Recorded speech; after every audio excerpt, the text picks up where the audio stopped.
Hi everyone, welcome to the channel. In this video, we will see about the Indian IT Act and about what are all the cyber crimes listed under the Indian IT Act as well as the punishment for those cyber crimes. So IT Act is nothing but the Information Technology Act 2000 is nothing but an act of the Indian Parliament notified on October 17, 2000. So this is the most important law in India which deals with electronic commerce as well as cyber crimes.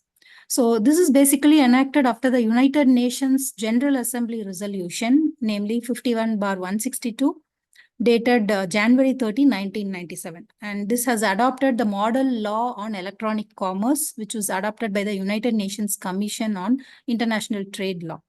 So this is basically enacted based on the UN Citral Model of Law on Electronic Commerce, 1996.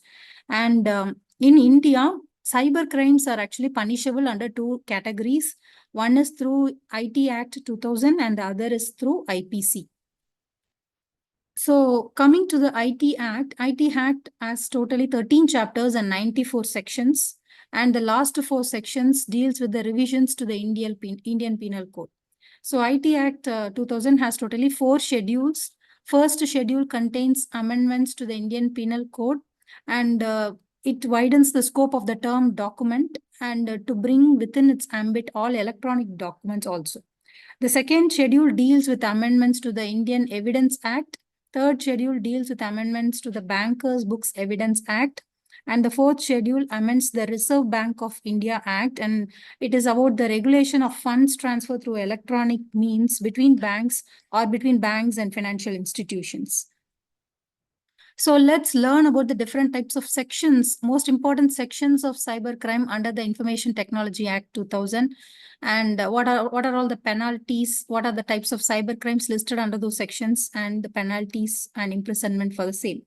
So first one is section 43 of the IT Act is about penalty and compensation for damage to computers or computer systems. So if any person without permission of the owner or any other person who's in charge of the computer or computer system, if he tries to access a computer or computer system, or if he tries to download or extract any data or any computer database or information from a computer or a computer system, which is or from even from a removable storage device, or if it tries to introduce any computer contaminant or a computer virus into any computer system or network, or if a person tries to damage a computer system, or if a person tries to cause disruption of any computer system or network, or if a person tries to create denial of access to any person, to any authorized person who's authorized to access any computer system or network, then he will be liable to pay damages as compensation to the person who is affected. So this is what is stated in section 43. In section 44A, if any person, any individual fails to furnish any document or return on report to the controller or certifying authority, then he is liable for a fine less than or equal to 1.5 lakhs per failure. Section 44B is about if a person fails to file any return or furnish any information or any other document within the prescribed time, then he is liable to a fine of less than or equal to 5,000 rupees per day per failure. And as per section 44C, if a person fails to maintain books of accounts or records, he is liable to a fine of about less than or equal to 10,000 per day for every failure. As per section 45, for all those offenses for which no penalty is separately provided, it attracts a fine less than or equal to 25,000 to the affected party. As per section 65, tampering with computer source code documents. For this cyber crime, it attracts an imprisonment up to 3 years and a penalty of up to 2 lakhs. As per section 66, section 66 is about hacking with computer system dishonestly or fraudulently. It attracts an imprisonment up to 3 years and a penalty of up to 5 lakhs. As per section 66A, 66A specifies the punishment. The cybercrime listed under 66A is sending offensive messages through any form of communication service. So any person who by means of any type of computer resource or a communication device, if he tries to send any information that is grossly offensive or any information which is known to be false for the purpose of causing annoyance or danger or insult or injury or hatred by using a computer device, or if a person tries to send an email message for the purpose of causing annoyance or to mislead the recipient about the origin of such messages, then he is liable for a punishment with an imprisonment for a term which may extend up to 3 years and with a fine. And section 66B is for dishonestly receiving stolen computer resource or communication devices. So the imprisonment is up to 3 years and a penalty of up to 1 lakh. Section 66C is the cybercrime identity theft. So if a person fraudulently makes use of the electronic signature, password, or any other unique identification feature of any other person, and if he commits identity theft, is liable for imprisonment up to 3 years and a penalty of up to 1 lakh.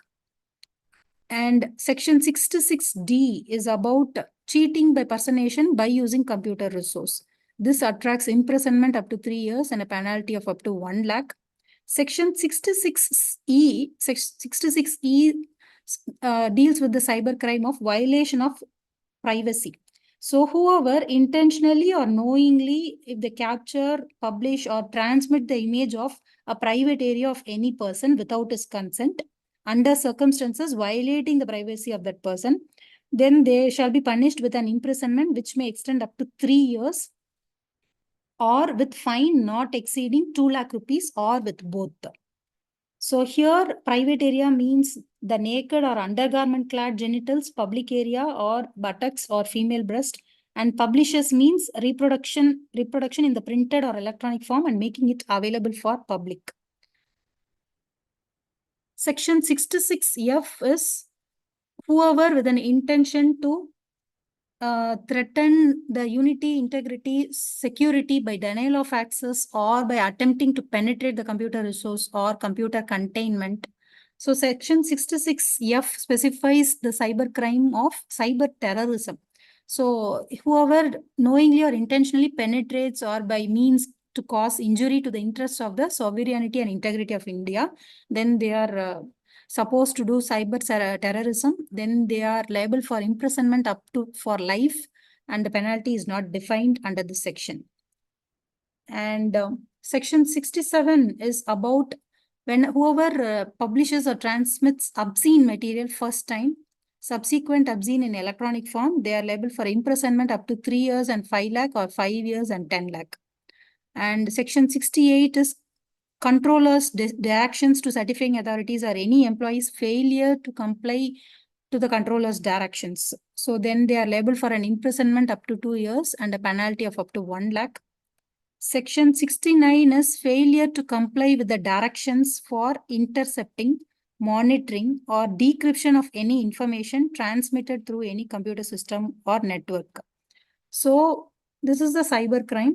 So under this attracts an imprisonment up to 7 years and the penalty is not defined. So under this section 69A and 69B only, it gives power to Indian authorities to intercept and decrypt any information through any computer resource, and they can block public access of any information through any computer resource. So using these provisions only, Indian government banned the video app TikTok and 58 other Chinese mobile apps in the year 2020.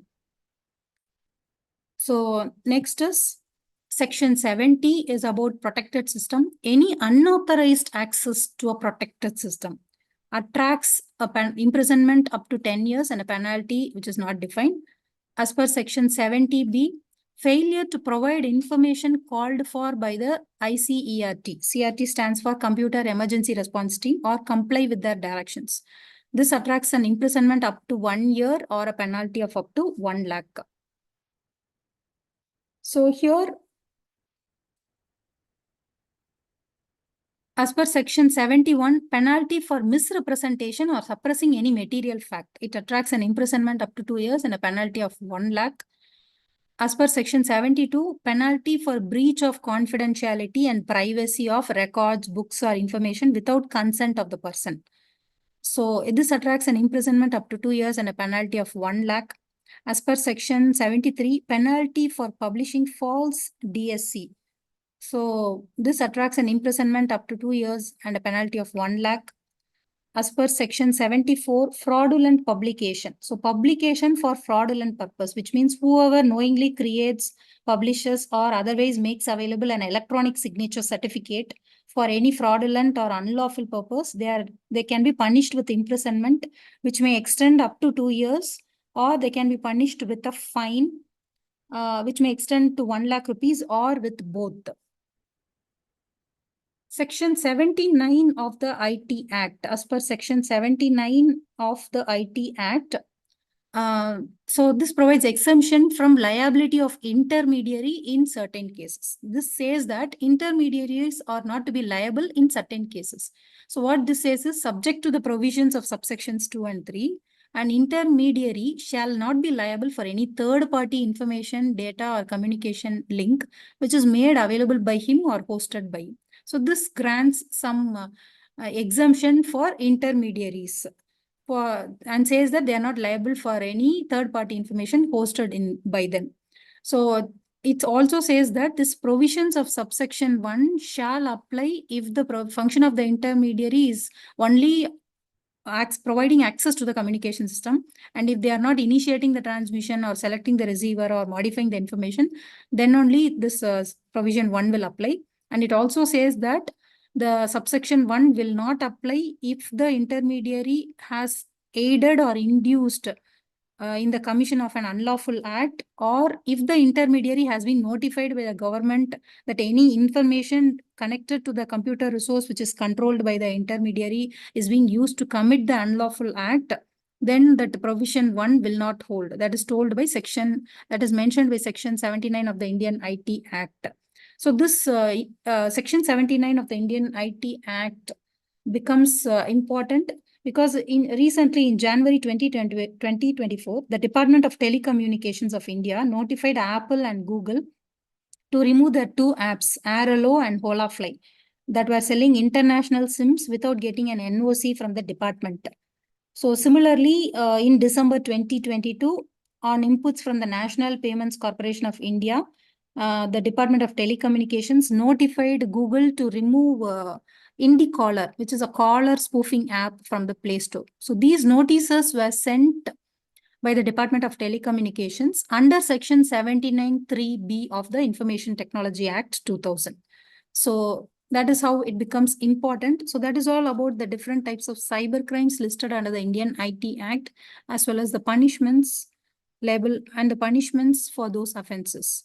So see you in my next video. Until then, take care. Bye-bye.